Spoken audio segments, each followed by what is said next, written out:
السلام عليكم ورحمة الله وبركاته.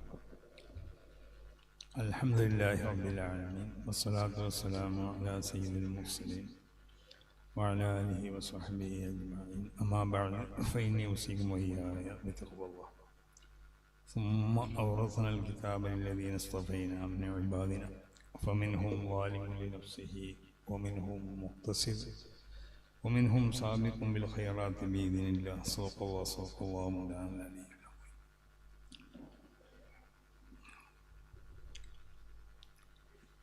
വേദിയിൽ ഉപേക്ഷയായ മഹാന്മാരാവുന്ന സദാത്തുക്കൾ, സമസ്ത കേന്ദ്ര മുശാവറ അംഗങ്ങളും അതിൻ്റെ ഉത്തരവാദിത്തപ്പെട്ട സാരഥികളാവുന്ന പണ്ഡിതന്മാർ,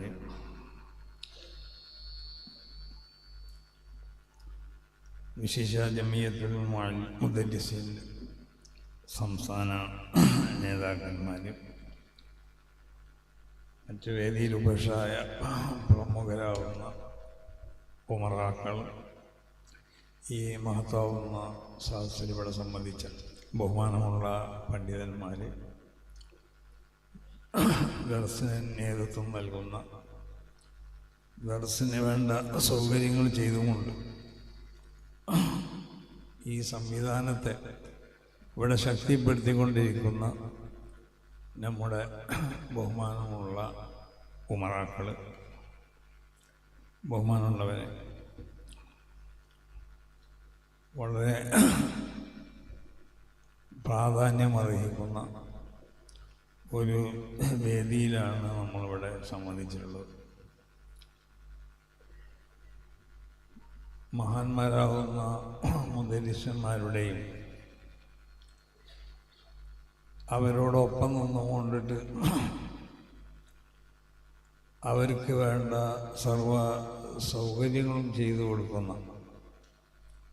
നാട്ടിലെ പ്രമുഖരാകുന്ന വ്യക്തിത്വങ്ങൾ, അതാണല്ലോ മാനേജ്മെൻ്റ് അസോസിയേഷൻ എന്ന് പറഞ്ഞത്. അപ്പോൾ അവരും കൂടിയുള്ള ഒരു സംഗമത്തിലാണ് നമ്മളിവിടെ ഒരുമിച്ച് കൂടിയിട്ടുള്ളത്. സമസ്ത കേരള ജമിയത്തുൽ ഉലമയുടെ പോഷക സംഘടനകളിൽ നിന്ന് ഏറ്റവും പ്രധാനപ്പെട്ട പോഷക സംഘടനയിൽപ്പെട്ട ഒന്നാണ് ജമിയത്തുൽ മുദരിസീൻ. അത് രൂപീകരിക്കപ്പെട്ടത് കുറച്ച് വൈകിയാണെങ്കിലും മഹാന്മാരാവുന്ന ഉസ്താദന്മാരുടെ കാലഘട്ടത്തിലൊക്കെ ഇതിൻ്റെ ചർച്ച മുമ്പ് നടന്നതാണ്. ശൈഖുനാ ശംസുൽ ഉലമാ ഖദ്ദസല്ലാഹു സിർറഹുൽ അസീസ് ബഹുമാനപ്പെട്ടവർ സമസ്ത കേരള ജമിയത്തുൽ ഉലമയുടെ സെക്രട്ടറി ആയിരുന്ന കാലഘട്ടത്തിൽ തന്നെ കെ സദഖത്തുല്ലാഹ് മുസ്ലിയാർ സമസ്ത കേരള ജമിയത്തുൽ ഉലമയുടെ പ്രസിഡന്റുമായി പ്രവർത്തിച്ചിരുന്ന കാലഘട്ടത്തിൽ അന്ന് ജമിയത്തുൽ മുദരിസീൻ്റെ രൂപീകരണത്തിനെ പറ്റി പല ചർച്ചകളും നടന്നതാണ്. കാസർഗോഡ് വെച്ചും മറ്റു സ്ഥലങ്ങളിലൊക്കെ വെച്ച് ചർച്ചകൾ നടത്തിയിട്ടുണ്ട്.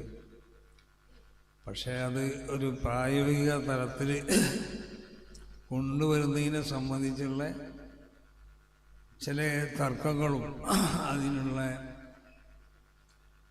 പരിഹാരമാർഗങ്ങളൊക്കെ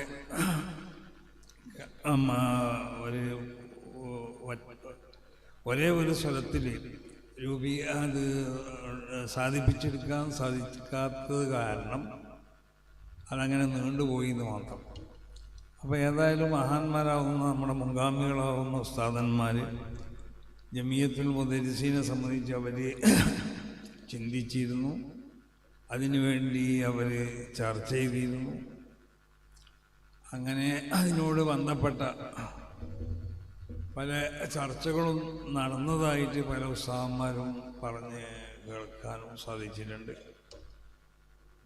ബഹുമാനപ്പെട്ട ഇവിടെ ഇരിക്കണ ജലീൽ ഫൈസിൻ്റെ അബ്ദുള്ള ഫൈസിൻ്റെയൊക്കെ വാപ്പ വെടിമുക്ക് മമ്മൂട്ടി മുസ്ലിയാർ അവർ ആ സംഗമത്തിൽ പങ്കെടുത്ത ആളായിരുന്നു. അപ്പോൾ മൂപ്പര് അതിന് ഒരു ചെറിയൊരു സംശയം ചോദിച്ചപ്പോൾ മഹാനാവുന്ന ശൈഖുനാ ശംസുൽ ഉലമാ മൂപ്പരുടെ പുറത്ത് കൊട്ടിയിട്ട് നിങ്ങൾ വലിയ മന്ദിത്തിയാണല്ലോ എന്ന് പറഞ്ഞിട്ട് പ്രശംസിച്ചു എന്ന് പറഞ്ഞു.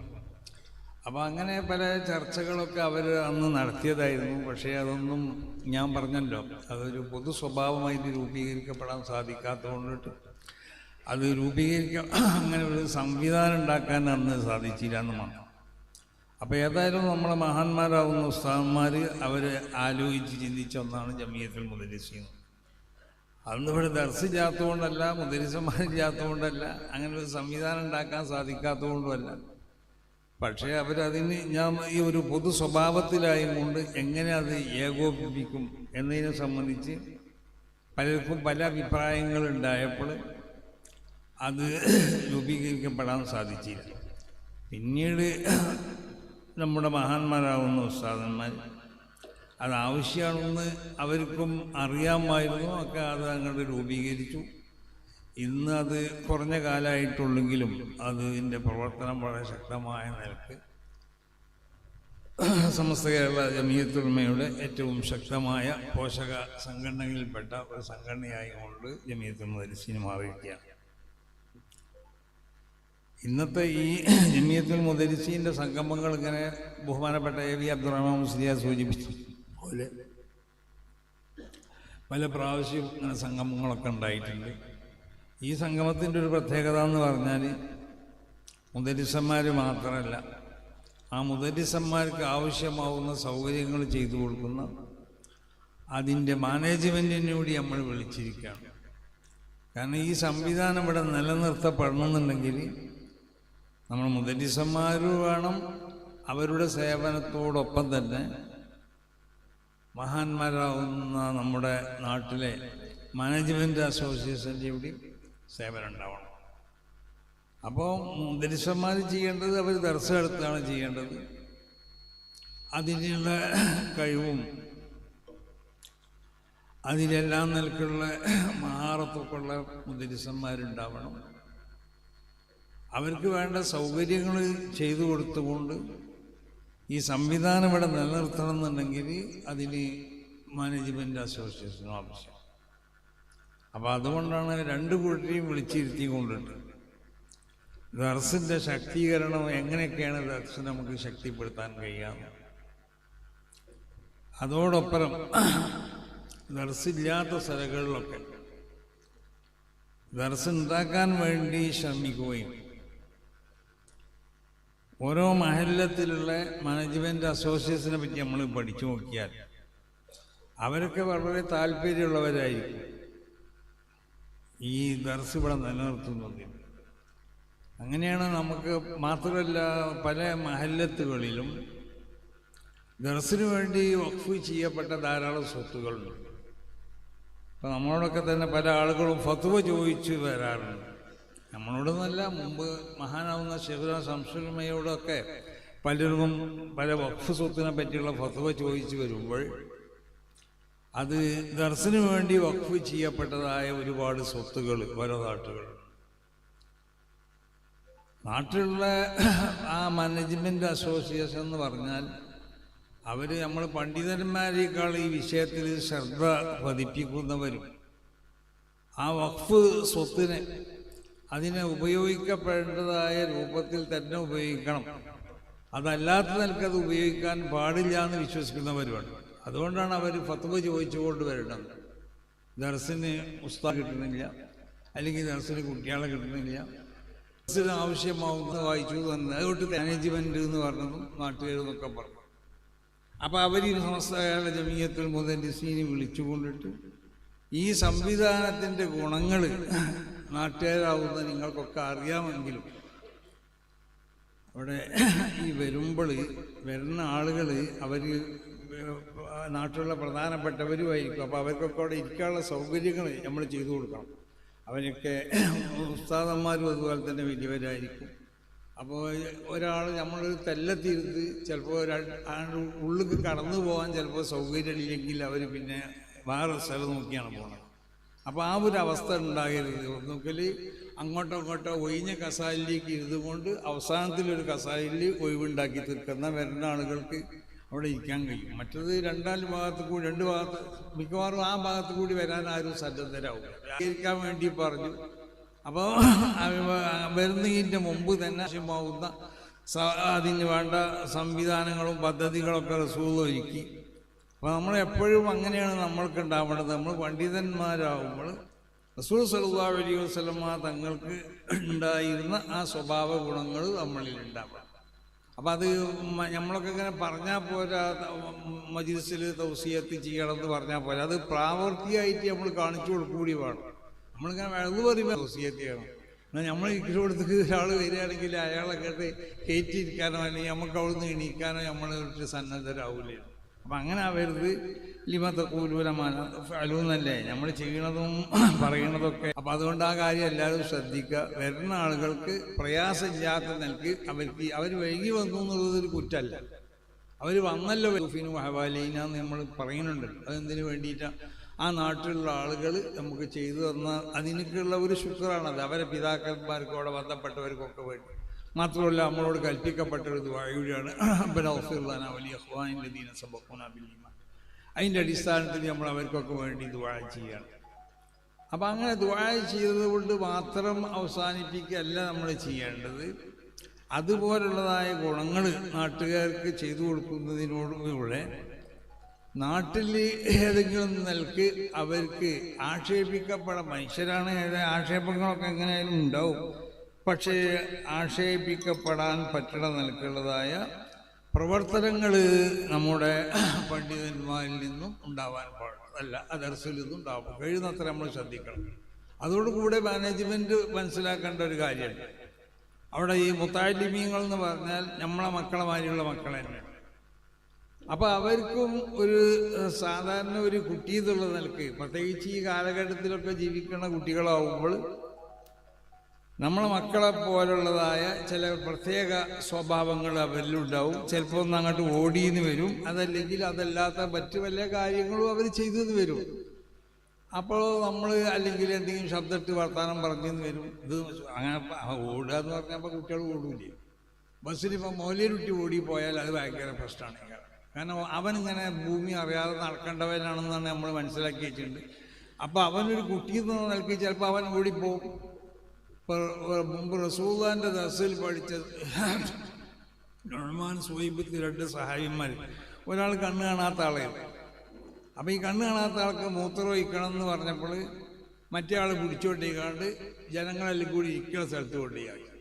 അവൻ എന്തോ ഈ ഇവിടുന്ന് മൂത്രമൊഴിക്കണമെന്ന് ചോദിച്ചപ്പോൾ എന്നത് അവൻ കൊടുന്ന് ഇവിടെ ആക്കിയതാണെന്ന് പറഞ്ഞു. ഞാനറിയില്ല ഇവിടെ ഞങ്ങളൊന്നും ഇരിക്കണമെന്ന്. അങ്ങനെ എല്ലാവരും കൂടി കൊണ്ടുപോയി മൂത്രമൊഴിക്കാൻ പറ്റിയ സ്ഥലത്ത് കൊണ്ടാക്കി കൊടുത്തു. അപ്പോൾ ആ മനുഷ്യ, ആ കണ്ണ് കാണാത്ത സ്വഹാബി പറഞ്ഞു, ഇനി അവനെനിക്ക് കിട്ടിയാൽ ആ സ്വൈബ്യത്തിന് ഞാൻ നല്ലവണ്ണം കൈകാര്യം ചെയ്യുമെന്ന് പറഞ്ഞു. അടിച്ച് പൂസാക്കും, കാരണം എന്നെ പറ്റിച്ചല്ലോ കൊണ്ടുപോയിട്ട് എന്ന് പറഞ്ഞു. അങ്ങനെ പിന്നീട് ഒരവസരത്തിൽ മദീനത്തെ പള്ളിയിൽ ഉസ്മാൻ ഇബ്നു അഫ്ഫാൻ തങ്ങൾ നിസ്കരിക്കുന്നുണ്ട്. അപ്പോൾ എല്ലാവരും കൂടി ഈ കണ്ണ് കാണാത്ത ആളെ കൊണ്ടുപോയിട്ട്, ഈ സ്വൈബിത്ത് തന്നെ കണ്ണ് കാണാത്ത ആളെ കൊണ്ടുപോയിട്ട് പറഞ്ഞു, എനിക്ക് സുബൈബിത്തിനെ അടിക്കണം, ഞാൻ മൂപ്പര് നിസ്കരിച്ചിട്ട് മൂപ്പര് അടിച്ചോ എന്ന് പറഞ്ഞു. അപ്പോൾ മൂപ്പര് അടി തുടങ്ങിയത് ആരെ? ഉസ്മാൻ ഇബ്നു അഫ്ഫാനാണ്. അപ്പോൾ എല്ലാവരും പറഞ്ഞു, എന്തിനാ ഉസ്മാൻ ഇബ്നു അഫ്ഫാനെ? ഞാൻ ഉസ്മാൻ ഇബ്നു അഫ്ഫാനല്ല, എന്നോട് പറഞ്ഞു ഇത് സുബൈബിത്താണ് ഇവിടെ നിസ്കരിക്കണമെന്ന് പറഞ്ഞു. അതുകൊണ്ട് അപ്പോൾ സ്വാഭാവികമാണ് ദർസിൽ അങ്ങനെ ചില കളികളൊക്കെ ഉണ്ടാവും. ചിലപ്പോൾ കുട്ടികളങ്ങനെ കളിക്കണമെന്ന് ഉസ്താദന്മാർ പറഞ്ഞു കൊടുക്കുകയല്ല. ചിലപ്പോൾ അങ്ങനെ ഇപ്പോൾ കണ്ടില്ല, അലക്കണ സമയത്ത് ചിലപ്പോൾ വെള്ളം അങ്ങോട്ട് കൊണ്ട് ഊത്ത് കളിച്ചു, അത് നമ്മളെ കുട്ടികളും അങ്ങോട്ട് കൊണ്ട് ഊത്ത് കളിച്ചു വരും.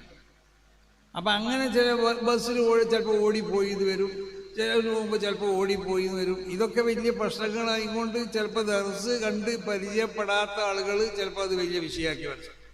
നേരെ മറിച്ച് വലിയ വലിയ ഉസ്താദന്മാർ ദർസ് നടത്തിയ സ്ഥലത്ത് ദർസ് നടത്താൻ സുഖമാണ്.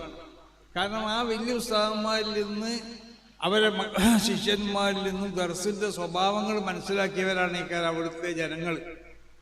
അപ്പോൾ അവരെ സംബന്ധിച്ചിടത്തോളം ആ ദർസിൻ്റെ സ്വഭാവങ്ങൾ ഇങ്ങനെയൊക്കെയാണെന്ന് അവർ മനസ്സിലാക്കിയിട്ടുണ്ടാവും. അപ്പോൾ എന്തെങ്കിലും ഒരു ശബ്ദങ്ങൾ പള്ളിയിലുണ്ടായാലോ, ഇപ്പോൾ ബഹുമാനപ്പെട്ട ഇ.കെ. മുസ്ലിം റളിയല്ലാഹു മർക്കദ മൂപ്പര് 20 ജോല ദർസ് നടത്തിയുടെ കാലത്ത് അവിടെ തെറ്റിപ്പോകാനുള്ള കാരണം എന്താണെന്ന് ചോദിച്ചാൽ, കുട്ടികൾ അവിടുന്ന് ഒരു കൂട്ടർ സുന്നി ഒരു കൂട്ടർ മുജാഹിദുമായിട്ട് വാദപ്രതിവാദം നടത്തിയതാണ്. അപ്പോൾ നാട്ടിലേക്ക് അത് വലിയ പ്രശ്നമായി. ഉസ്താദ് സമ്മതിച്ചില്ല. ഉസ്താദ് അവിടെ നിന്ന് എന്തായി തെറ്റിപ്പോയി. ഉസ്താദ് നേരെ പാലക്കാട് പോയത് അതുകൊണ്ടാണ്. അപ്പോൾ അങ്ങനെ ചില ശബ്ദങ്ങളും ആവശ്യമുള്ള ഒച്ചവിളികളൊക്കെ ഉണ്ടാവും. അത് ദർശിയായ രംഗത്ത് അതങ്ങനത്തൊക്കെ ആവശ്യം തന്നെയാണ്. കുട്ടികൾക്ക് പല പ്രാക്ടീസുകളും മറ്റുമൊക്കെ പ്രസംഗത്തിനും അതുപോലെ തന്നെ വാദപ്രതിവാദത്തിനും ഒക്കെ അവർ സജ്ജരാവാൻ വേണ്ടിയിട്ട് അങ്ങനെ പലതും ഉണ്ടാവും ദർശയിൽ. അപ്പോൾ അതൊന്നും വലിയൊരു കുഴപ്പമായിട്ട് കാണൂല. വലിയ വലിയ ഉസ്താദന്മാർ ദർശെടുത്ത സ്ഥലത്താണെങ്കിൽ അതൊക്കെ ശീലിച്ചവരായിരിക്കും നാട്ടുകാർ. അത് കണ്ട് ശീലിക്കാത്തവരാകുമ്പോൾ അവർക്ക് ചിലപ്പോൾ അത് ഉൾക്കൊള്ളാൻ കഴിയൂല. അപ്പം അവർക്ക് ഉൾക്കൊള്ളാൻ കഴിയാത്തതാവുമ്പോൾ അവരത് ആക്ഷേപമായി കൊണ്ടിട്ട് കണക്കിലാക്കി ഒരു ആക്ഷേപമായി കൊണ്ട് അവർ അത് പറയും. അപ്പം അന്നൽക്കുള്ള ആക്ഷേപങ്ങൾ ഉണ്ടാക്കി തീർക്കുന്നതിൽ നമ്മൾ ശ്രദ്ധിക്കണം. ഉസ്താദന്മാർ കുട്ടികൾക്ക് നല്ല ഉപദേശങ്ങൾ കൊടുക്കുക. ഉസ്താദന്മാരൊക്കെ അങ്ങനെ കൊടുക്കുന്നവർ തന്നെയാണ്. ഉസ്താദന്മാർ കുട്ടികൾക്ക് ആവശ്യമാവുന്ന അവരെ ശരിക്കും തെർബിയത്ത് ചെയ്ത് കൊണ്ടുപോകണവരാണ് ഉസ്താദന്മാർ. ഇപ്പം എങ്ങനെ തെർബിയത്ത് ചെയ്താലും ആ കുട്ടിക്ക് ഉണ്ടാവാലോ എന്തെങ്കിലും ഒരു നിലക്കുള്ളതായ ഒരു എന്തെങ്കിലും ദുഷ്ട സ്വഭാവങ്ങൾ ചിലപ്പോൾ കുട്ടികളിലുണ്ടാവും. ഈ ഇൽമിനെ തന്നെ അതിൻ്റെ അർഹത അല്ലാത്ത ആളുകളിലേക്ക് കൊടുക്കരുതെന്ന് മഹാന്മാരൊക്കെ പറഞ്ഞത് അതുകൊണ്ടാണ്. കാരണം ഇൽമിനെ വഹിക്കേണ്ട അതിൻ്റെ വാഹകർ അത് വഹിക്കാൻ അർഹതയുള്ള ആളുകളാവണം.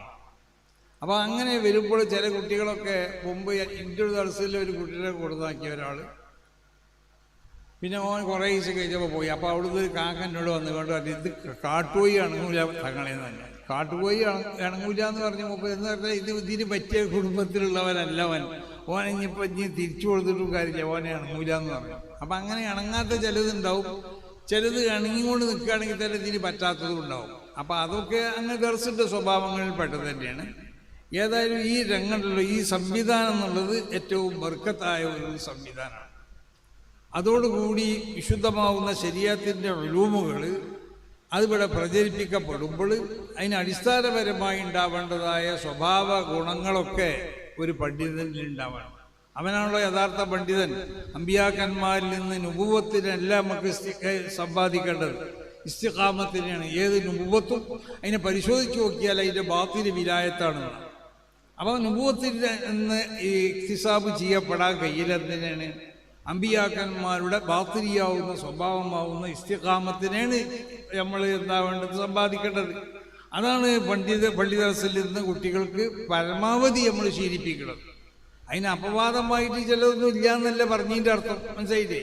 എല്ലാം കുറ്റമറ്റതാണെന്നുള്ളതല്ല. മനുഷ്യരല്ലേ, അമ്പിയാക്കന്മാരെ പോലുള്ള ഒരു ഫിത്രത്തല്ലല്ലോ നമുക്കുള്ളത്. അമ്പിയാക്കന്മാരാണെങ്കിൽ സിൻഫുൻ മഫ്തൂറുൻ അലൽ ഇൻസിലാഖി മിനൽ ഖാദൂറാത്തിൽ ബശരിയാന്ന, മനുഷ്യൻ എന്നുള്ള നിലക്കുണ്ടാവുന്ന എല്ലാ വൃത്തികേടുകളിൽ നിന്നും പൂർണ്ണമായി നിർമ്മാർജ്ജനം ചെയ്യപ്പെട്ടതായ ഒരു ഫിത്രത്തായിരിക്കും അമ്പിയാക്കന്മാർക്ക് അല്ലാഹു നൽകിയത്. അങ്ങനത്തെ ഫിത്രത്തല്ലല്ലോ നമ്മൾക്കുള്ളത്. അപ്പോൾ തെറ്റുകളൊക്കെ സംഭവിക്കാം. പക്ഷേ അതൊക്കെ അങ്ങോട്ടും ഇങ്ങോട്ടുമൊക്കെ പരസ്പരം സ്നേഹത്തോടും സന്തോഷത്തോടു കൂടി വിട്ടുവീഴ്ച മനോഭാവത്തോടു കൂടി ഉസ്താദന്മാരും വിട്ടുവീഴ്ച മനോഭാവത്തിന് തയ്യാറാവണം. മാനേജ്മെൻറ്റ് കമ്മിറ്റിയും വിട്ടുവീഴ്ച മനോഭാവത്തിന് തയ്യാറാവണം. കാരണം എന്തുകൊണ്ടെന്ന് ചോദിച്ചാൽ, നമുക്കൊക്കെ പറ്റുന്ന തകരാറ് എന്താണെന്ന് ചോദിച്ചാൽ, മഹാന്മാർ ഈ ആയത്തിനെ വ്യാഖ്യാനിച്ചുകൊണ്ട്, ഞാനിവിടെ ഓതി ഈ ആയത്തിനെ വ്യാഖ്യാനിച്ചുകൊണ്ട് അവർ പറഞ്ഞതുപോലെ അന്നാസു ഫി സുഹുദ് അലാ സലാസത്തി അഖ്സാം വാലിബുൻ ലിനഫ്സിഹി വ മുഖ്തസിദുൻ വ സാബിഖുൻ ബിൽ ഖൈറാത്ത്. ഒന്ന് വാലിബുൻ നഫ്സിഹി, അവൻ സ്വയം അവൻ നഫ്സിനെ ആക്രമിക്കുന്നവൻ. അതാരാണ്? അല്ലദീന വഖഫൂ മഅ സഹറത്തി ദുനിയ യഖുദൂനഹാ മിൻ ഗൈരി വജീഹാ വയസ്തഅമിലൂനഹാ മിൻ ഗൈരി വജീഹാ. ദുനിയാവിനോടുള്ള ആ ആഡംബരത്തിൽ ആകർഷകരായി കൊണ്ടുള്ള ഒരു വിഭാഗമാണ്. എന്നിട്ട് ദുനിയാവിനെ അവർ സമ്പാദിക്കുന്നത് അത് സമ്പാദിക്കേണ്ട മാർഗത്തിൽ കൂടി അല്ലാതെ. കണ്ടില്ലേ, ഇപ്പോൾ പല അനധികൃതമാവുന്ന ശരീഅത്ത് അനുവദിക്കാത്ത പല ബിസിനസ്സിൽ കൂടി എങ്ങനെയെങ്കിലും പൈസ സമ്പാദിച്ചാൽ മതി എന്ന ഓരോരുത്തരെടുത്തുള്ളൂ. അത് നൂലായാലും വേണ്ടിയില്ല, ചങ്ങലായാലും വേണ്ടിയില്ല, ചെയിനായാലും വേണ്ടിയില്ല, അതിലൊക്കെ കൂടുകയാണ് നമ്മളൊക്കെ പോയിട്ട്. അപ്പം ആ നിലക്ക് അതിന് അവർ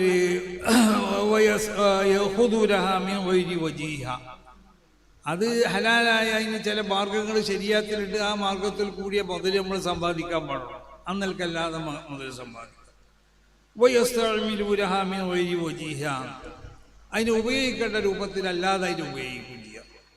ഫസാറത്ത് അക്ബറ ഹമ്മിഹിം, അപ്പൊ അവരെ ഏറ്റവും വലിയ പ്രശ്നം ആ ദുനിയാവായി തീർന്നു. അതായത് അമ്മി ഹൈരി ലഹ്വി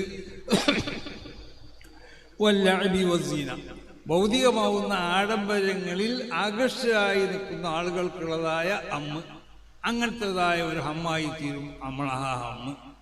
ഈ വിഭാഗത്തിൽ നമ്മൾ വിട്ടുപോകാൻ പാടില്ല. അതാണ് വിട്ടുവീഴ്ചയ്ക്ക് നമ്മൾ തയ്യാറാവണം എന്ന് പറഞ്ഞത്.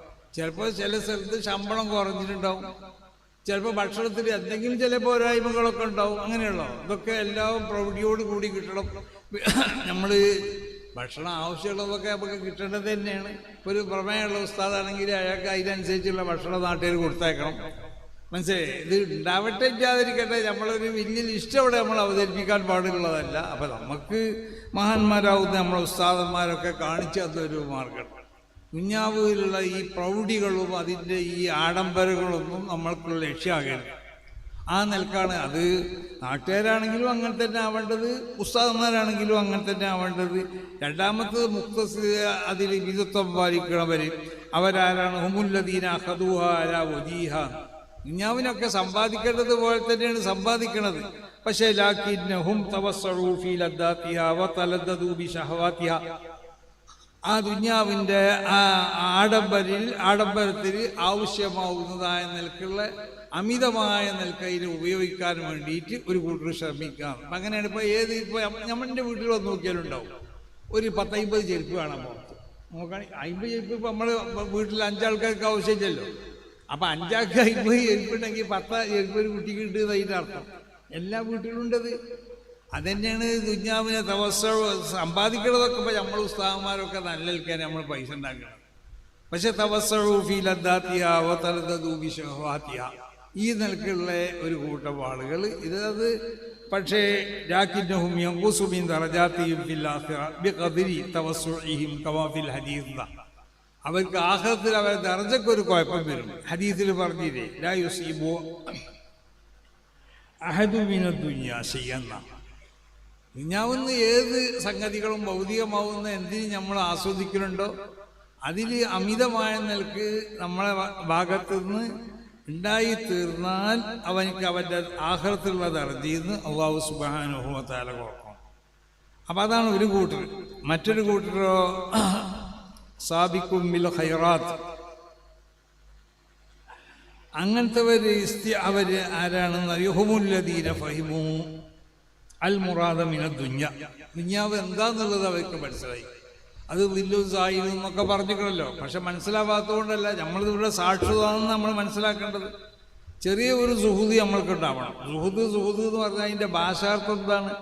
അൽ ഇറാദു അനി ശൈഇ ഇസ്തിഖാറൻ ലഹു.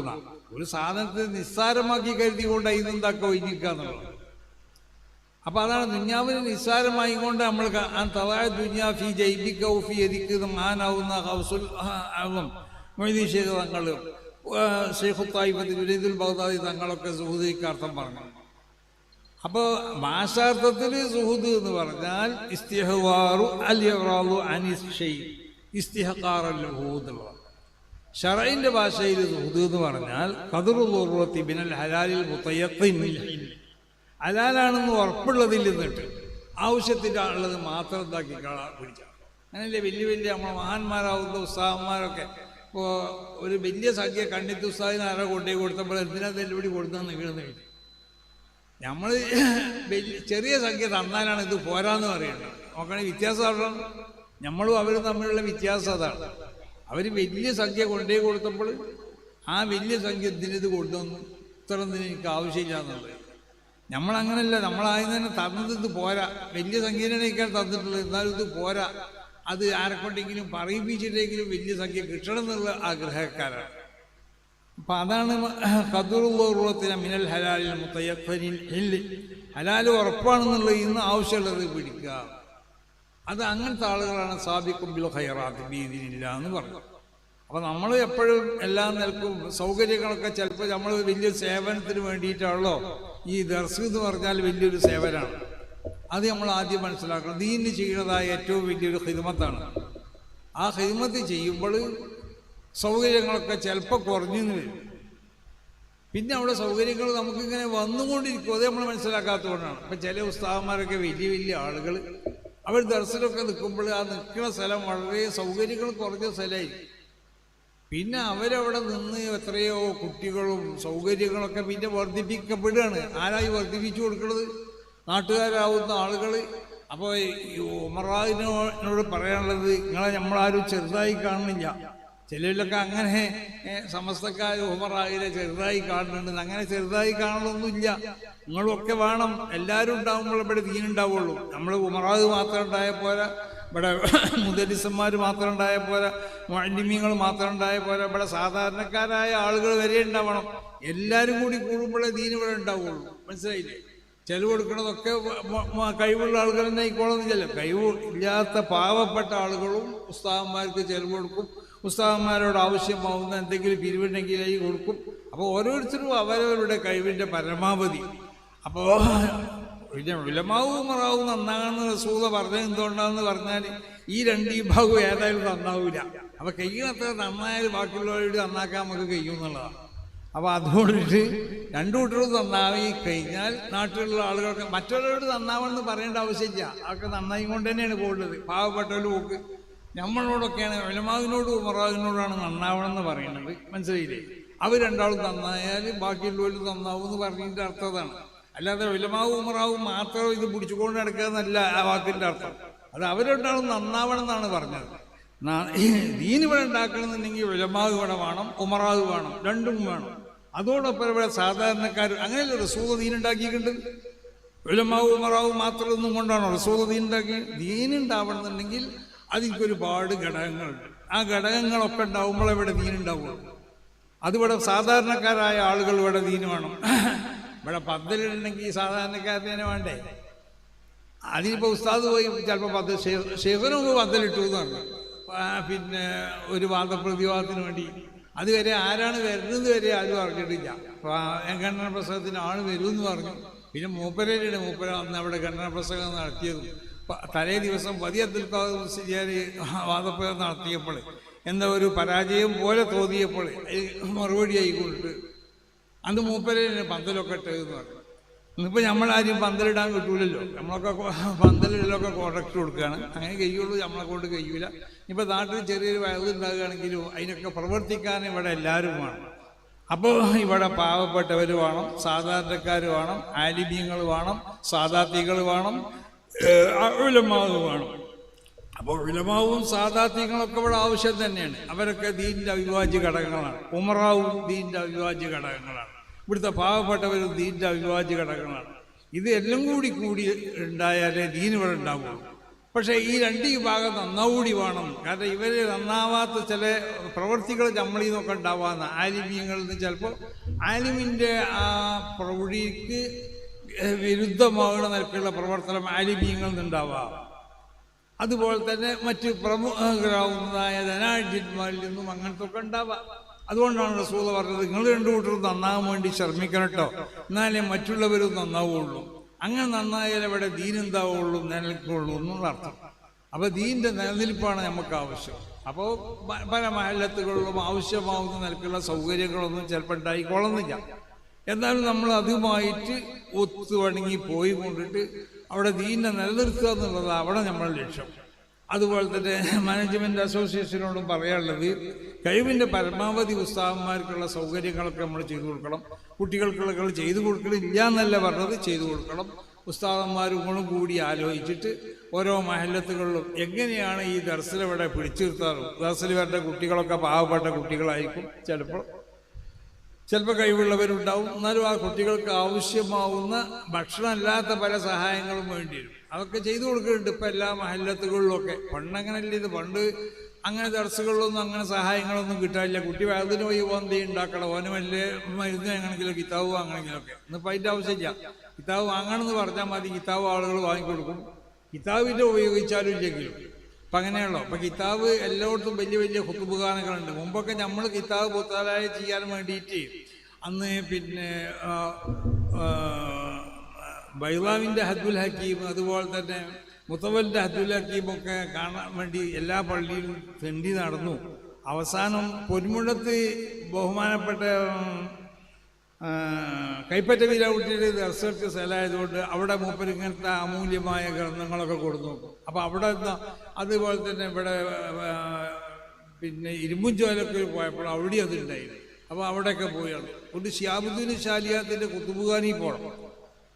നമുക്ക് വലിയ അമൂല്യമായ കിതാബുകൾ നമുക്ക് കാണുന്നുണ്ടെങ്കിൽ മുമ്പ് ശറഹുൽ മുഹദ്ദബ് നോക്കാൻ വേണ്ടി നമ്മൾക്ക് അന്ന് പിന്നെ തലക്കൊടുത്തൂർ പോകേണ്ടി വന്നു. അവിടെ സദഖത്തുൽ പോലത്തെ വലിയ വലിയ മഹാന്മാർ ദർസ് നടത്തിയതുകൊണ്ട് അവിടെ ശറഹുൽ മുഹദ്ദബ് അവിടെ ഉണ്ടായിരുന്നു. അന്ന് നമ്മുടെ നാട്ടിലുള്ള പള്ളികളൊന്നുമില്ല. അങ്ങനെ ഞാൻ ഷറഹുൽ മവാഖിഫും ഷറഹുൽ മഖാസിദൊക്കെ നോക്കാൻ വേണ്ടിയിട്ട് ഇങ്ങനെ പല സ്ഥലത്തും നമ്മൾ ഓടി ചാടി പോകേണ്ടി വന്നു. നമ്മളെ പള്ളികളിലൊന്നും ഞങ്ങളുടെ നാട്ടിലെ പള്ളി തന്നെ ഷറഹുൽ മവാഖിഫ് മഖാസിദ് അവിടെ ഉണ്ടായപ്പോൾ ഇരിക്കാൻ തോന്നി, എങ്ങനെ ഇപ്പോൾ ഇത് ആരെവിടെ ഇത് വാങ്ങിച്ചു എന്നുള്ളത്. അപ്പം അങ്ങനെയാണ് നമ്മൾ അന്നത്തെ കാലഘട്ടത്തിൽ കിതാബുകളൊക്കെ വളരെയധികം വിരളമായിരുന്നു എല്ലാ സ്ഥലത്തും. ഒന്നും അങ്ങനല്ല, ഇന്ന് കിതാബൊക്കെ വാങ്ങിക്കൊടുക്കാൻ ഇഷ്ടമായ ആളുകളുണ്ട്. അന്നെനിക്ക് കുട്ടികൾക്ക് വേണ്ട വൈദ്യ സഹായങ്ങൾ ചെയ്തു കൊടുക്കാൻ ആളുകളുണ്ട്. അപ്പം അതൊക്കെ നമ്മളൊന്ന് പറയേണ്ട ആവശ്യമുള്ളൂ. അപ്പോൾ കമ്മിറ്റിക്കാരും ഉസ്താദും കൂടി അങ്ങനെ ബന്ധപ്പെട്ടവരോടൊക്കെ പറഞ്ഞുകൊണ്ടിട്ട് കുട്ടികൾക്കൊക്കെ കഴിയുന്നതും നല്ല ഭക്ഷണങ്ങളൊക്കെ കൊടുത്ത് ആ കുട്ടികൾക്ക് ആവശ്യമുള്ള സൗകര്യങ്ങൾ ചെയ്തു കൊടുത്തുകൊണ്ട് ഈ രംഗം പിടിച്ചു നിർത്തണം. ഇത് പിടിച്ചു നിർത്താൽ അത് ദീനിവിടെ ഉണ്ടാവുള്ളൂ എന്നുള്ള കാര്യത്തിൽ യാതൊരു സംശയമില്ല. അല്ലെങ്കിൽ ഈ സ്വഭാവത്തിലുള്ളതായ സ്ഥാപനങ്ങൾ ഇവിടെ ഉണ്ടാവണം. ആ സ്ഥാപനങ്ങൾക്ക് വേണ്ട സൗകര്യങ്ങളും ചെയ്തു കൊടുക്കണം. അന്നെനിക്ക് പള്ളി ദർശനിക്ക് മുൻഗണന നൽകിക്കൊണ്ട് പള്ളി ദർശനം ആവശ്യമാവുന്നതായ സഹായങ്ങളും. അപ്പം നിങ്ങളൊക്കെ കോളേജിലല്ലേ ദർശനം നടത്തുമെന്ന് ചോദിച്ചു. നിങ്ങളൊക്കെ പള്ളി ദർശനം അല്ലാത്ത കോളേജ് അതുണ്ട് ഇല്ലാന്നല്ല പറഞ്ഞത്. കോളേജുകൾ വേണ്ടാന്നല്ല നമ്മൾ ഈ പറഞ്ഞതിൻ്റെ അർത്ഥം. കോളേജ് ഇവിടെ വേണം, പള്ളി ദർശകളും വേണം. പക്ഷേ ഈ കോളേജുകളൊക്കെ പള്ളി ദർശനത്തിൻ്റെയും കോളേജിൻ്റെയും ഒക്കെ സ്വഭാവങ്ങൾ അടിസ്ഥാനപരമായി അതിനുണ്ടാവേണ്ട തഖ്വണ്ടോ എന്നാലേ ഇൽമുണ്ടാവുള്ളൂ. കാരണം അമ്പിയാക്കന്മാരെ ഇർത്താണ്, അമ്പിയാക്കന്മാരെ വാരിസികളാവുന്ന പണ്ഡിതന്മാരാണ് ഇവിടെ ആവശ്യം. അൽ ഉലമാഉ എന്ന് പറഞ്ഞാൽ എല്ലാ ഉലമാവുന്നല്ല. അപ്പോൾ ഇമാം ഷാഫി പറഞ്ഞതുപോലെ ശരിക്കും വിലായത്തിൻ്റെ സ്വഭാവമാണ് പണ്ഡിതന് ഉണ്ടാവേണ്ടത്. അല്ലാത്തവൻ യഥാർത്ഥ പണ്ഡിതനല്ല. അൽ ഉലമാഉ വറസത്തുൽ അംബിയാ എന്ന് പറഞ്ഞ് അതിലവൻ ഉൾപ്പെടുകയില്ല. അതിലവൻ ഉൾപ്പെടണമെന്നുണ്ടെങ്കിൽ എന്ത് വേണം? വിലായത്തിൻ്റെ സ്വഭാവം ഇസ്തിഖാമത്ത് കഴിയണത്ര പണ്ഡിതന്മാരിൽ ഉണ്ടാവണം. അതുണ്ടാക്കിക്കൊണ്ട് മഹല്ല് ജമാഅത്തുകളായിട്ടൊക്കെ നല്ല നിലക്ക് നിന്നും കൊണ്ടിട്ട് അവർ മഹല്ല് ജമാഅത്തുകാരോടും പറയാനുള്ളത് അങ്ങനെ തന്നെയാണ്. ഉസ്താദന്മാരെ അങ്ങനെ അവരെ ആവശ്യമില്ലാതെ അവരെ പിരിച്ചുവിടരുത്. അവർക്ക് ആവശ്യമുള്ളതായ സൗകര്യങ്ങളൊക്കെ ചെയ്തു കൊടുക്കണം. അവർ അങ്ങനെ ഉണ്ടല്ലോ, അത് ആ ഉസ്താദ് അങ്ങനെയാണ്, ഈ ഉസ്താദ് ഇങ്ങനെയാണ്, ഇയാൾ വേണ്ട, അങ്ങനെ പറഞ്ഞുകൊണ്ട് പിരിച്ചുവിടാൻ പാടില്ല. ദീൻ പ്രവർത്തനത്തിന് വേണ്ടി അമൽ ചെയ്യണവരാണ് അവർ. അപ്പോൾ അവർ ആ ഹിദമനെ നമ്മൾ അംഗീകരിക്കണം. ആ നിലക്കുള്ള സൗകര്യങ്ങൾ അവർക്ക് ചെയ്തു കൊടുക്കണം. ആ നിലക്ക് ദർശനെ പുഷ്ടിപ്പെടുത്തുക, ദർശന് ആവശ്യമാവുന്ന സൗകര്യങ്ങളൊക്കെ ചെയ്യുക. അതുപോലെ തന്നെ ദർശി സ്വഭാവത്തിലുള്ള നമ്മളെ സ്ഥാപനങ്ങൾക്കൊക്കെ നമ്മൾ കഴിയണത്ര പരമാവധി അതിനവിടെ നിലനിർത്താനും അതിനുവേണ്ട സൗകര്യങ്ങളൊക്കെ ചെയ്യാൻ നമ്മൾ സന്നദ്ധരാവണമെന്ന് എല്ലാവരോടും ഓർമ്മപ്പെടുത്തിക്കൊണ്ട് അതിനുള്ള തൗഫീഖ് അല്ലാഹു സുബ്ഹാനഹു വ തആല നമുക്കൊക്കെ നൽകട്ടെ. നമ്മളെ ഖിദ്മകളൊക്കെ അല്ലാഹു കബൂൽ ചെയ്യട്ടെ. നമ്മളെ 100-ാം വാർഷികം അത് ഒരു വലിയ ചരിത്ര സംഭവമാക്കി തീർക്കേണ്ട ഒന്നാണ്. അത് അങ്ങനെ ഇപ്പോൾ അവിടെ കാണാൻ വരുന്ന ആളുകൾ തന്നെ ഒരു സമ്മേളനത്തിലുള്ള ആളുകളുണ്ട്. ആ നഗരി കാണാൻ വരുന്നവർ അവിടെ ഒരു കൊടി നാട്ടിയിട്ട്, കൊടിക്ക് വേണ്ടി ഒരു കാല് നാട്ടി, അല്ല കൊടിക്ക് വേണ്ടിയല്ല, ആ സമ്മേളനത്തിലെ ക്യാമ്പിന് ഒരു കാല് നാട്ടിയിരുന്നാണ് ഞങ്ങളിൽ കൂടി പോയിട്ട്. അപ്പോൾ ആ കാലിൻ്റെ അടുത്ത് വന്നിട്ട് ജനങ്ങൾ മുമ്പ് ഷജറത്ത് ഒരു മരത്തിൻ്റെ ചോട്ടിൽ വെച്ചുകൊണ്ട് ബയ്യത്തുണ്ടായല്ലോ. പിന്നെ അവിടെ ആ മരത്തിൻ്റെ അടുത്ത് ബർക്കത്തെടുക്കാൻ വന്നു ആൾക്കാരെന്താ.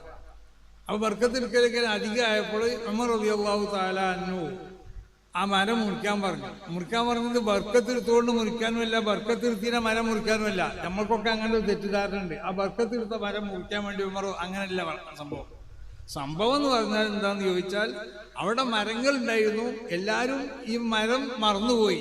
അപ്പോൾ ബർക്കത്ത് എടുക്കേണ്ട മരം എല്ലാത്തോടത്തും ബർക്കത്ത് എടുക്കാൻ തുടങ്ങിയ ആൾക്കാർ. അപ്പോഴാണ് ഉമർ റളിയല്ലാഹു തആല എന്ന് പറഞ്ഞ മുറിച്ചാലടാ മരം. ആ മരം മുറിച്ചു എന്ന് പറഞ്ഞപ്പോൾ അപ്പോൾ ആളുകളൊക്കെ വിചാരിച്ചു ആ ബയ്യത്തു ഷജറ, ആ എവിടെയാണോ ഏത് ഷജറത്തിൻ്റെ ചുവട്ടിലാണോ ബയ്യത്തുണ്ടായത് ആ മരം മുറിച്ചിക്കണമല്ലോ, ഇനിയിപ്പോൾ അങ്ങോട്ട് പോകണ്ടാന്ന്. അല്ലാതെ ബർക്കത്തെടുക്കാൻ പറ്റാത്തതിന്മേൽ ബർക്കത്തെടുക്കൽ വന്നപ്പോഴാണ് മുറിക്കാൻ പറഞ്ഞത്. അപ്പോൾ ജനങ്ങൾ കാലാന്തരങ്ങളിൽ അറിയാതിരിക്കും ഏത് മരത്തിൻ്റെ ചുവട്ടിൽ ബയ്യത്തുണ്ടായതെന്നൊക്കെ. അപ്പോൾ പലരും അടയാളം വെച്ച് പോന്നിട്ടുണ്ടല്ലോ. അപ്പോൾ പലരും ചെന്നു, പലരും പല മരത്തിൻ്റെ അടുത്തേക്ക് പോകാൻ തുടങ്ങി. അപ്പോൾ ഉമർ റളിയല്ലാഹു അൻഹു മുറിക്കാൻ പറഞ്ഞു. എന്നതുപോലെ നമ്മളവിടെ കൊടി അല്ല ഈ പന്തല് നാട്ടിയപ്പോൾ, ക്യാമ്പിന് വേണ്ടി പന്തല് കാട്ടിയപ്പോൾ ജനങ്ങളൊക്കെ വന്ന് അതിമ്പോൾ തൊട്ട് കുത്തിയൊക്കെ പോകുന്നുണ്ടെന്ന് പറഞ്ഞു. സംഗതി നല്ല സംഗതി തന്നെയാണ്. ബർക്കത്തുള്ള കാലിൽ തന്നെ അവിടെ ഉസ്താദന്മാരെല്ലാം കൂടി നാട്ടിയതാണ്. നമ്മളെ സമസ്തൻ്റെ സമ്മേളനത്തിൻ്റെ ക്യാമ്പിന് വേണ്ടി നാട്ടിയ കാലമാണ്. തീർച്ചയായിട്ടും അതിന് ബർക്കത്തുണ്ട്. ഇനി മുജാഹിദീങ്ങൾ എന്ത് എതിർത്തിനെ പറ്റി പറഞ്ഞാലും വേണ്ടില്ല, പ്രസംഗിച്ചാലും വേണ്ടി മുജാഹിദീങ്ങൾ അല്ലാത്തവർ എനിക്കിപ്പോൾ ഇത് ആകെ മുങ്ങി കുളിരറ്റിക്കണ്, ആർക്കും എന്തും പറയാം, മനസ്സിലായില്ലേ? ഇനി മുജാഹിദീങ്ങളല്ല എന്ന് പറഞ്ഞവർ പറഞ്ഞാലും വേണ്ടില്ല, അതിന് ബർക്കത്തുണ്ട്. അപ്പം ജനങ്ങളവിടെ വന്ന് ഇങ്ങനെ ബർക്കത്തെടുത്ത് പോവാണ്. അപ്പം ഞാൻ നാളെ തമാശയായിട്ട് പറഞ്ഞു അവിടെ ഒരു പെട്ടിയും വെച്ചാളും നല്ലതെന്ന് പറഞ്ഞു. പിന്നെ അപ്പം ഏതായാലും ആവട്ടെ. അപ്പോൾ അത് വലിയൊരു സംഭവമാണ്. അന്താരാഷ്ട്ര സ്വഭാവത്തിലുള്ള മഹാന്മാരാകുന്ന വലിയ വലിയ പണ്ഡിതന്മാരൊക്കെ പല രാജ്യങ്ങളിൽ നിന്നും പങ്കെടുക്കണം. കേരളത്തിലും കേരളത്തിൻ്റെ പുറത്തൊക്കെയുള്ള പ്രമുഖരാകുന്ന പല വ്യക്തിത്വങ്ങളും പങ്കെടുക്കണം. വലിയ സമ്മേളനമാണ്. അതിൻ്റെ വിജയിപ്പിക്കണം. അത് വിജയിപ്പിക്കുക എന്നുള്ളത് നമ്മളെ സംബന്ധിച്ചിടത്തോളം നമ്മളൊരു അഭിമാന പ്രശ്നം കൂടിയാണുള്ളത്. സമസ്ത കേരള ജമിയത്തുൽ ഉലമ 100-ാം വാർഷികം അത് വിജയിക്കും എന്നുള്ള കാര്യത്തിൽ യാതൊരു സംശയമില്ല. അത് വിജയിപ്പിക്കൽ നമ്മളൊക്കെ ബാധ്യതയാണ്.